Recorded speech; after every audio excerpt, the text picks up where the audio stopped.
Hello, this video is about the virtual lab that we are going to do for lab number 4.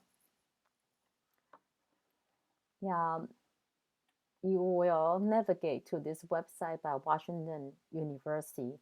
It's called the Virtual Urgent Lab. Your task is to complete the first 2 modules. That's microscope basics, including microscope tutorial and microscope measurement.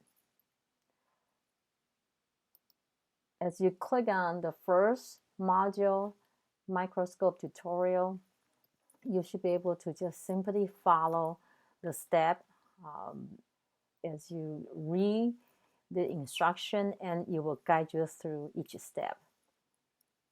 The reason I'm showing this video is because oftentimes, depending on the type of computers and the browser you're using, students encounter problems in running this tutorial.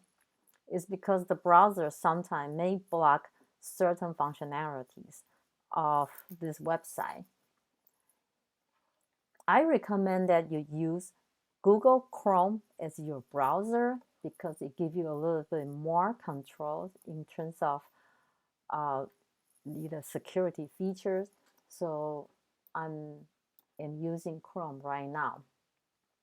If your page does not load correctly or the animation doesn't run, you could go to the site setup, and to access that, you simply point your cursor to the address of the website, in particular point to the lock.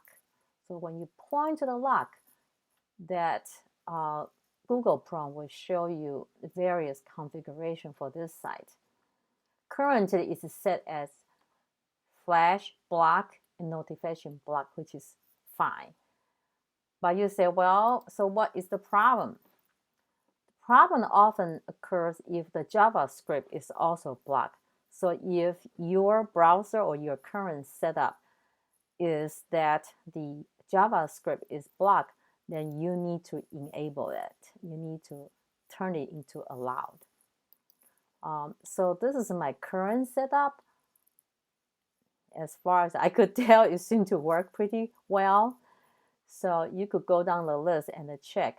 But oftentimes, it is the JavaScript and the Flash. But I just ran through it. It seems like it's okay to block the Flash. Once in a while, if the website complains about Flash, then you may actually come here and allow Flash. Okay. So I'm going back to the, as soon as you toggle through those choices, you see it cleared and it's automatically saved. So for example, I'm at the, let's go to the measurement, microscope measurement. And so the first instruction is to drag the objective lens horizontally to view a different magnification. You have to figure out what objective lens is, and as I'm showing here, I'm dragging it and it's showing the correct animation. So that means all the functionalities are good to go. Okay, so this is the end of this tutorial. I will see you in class.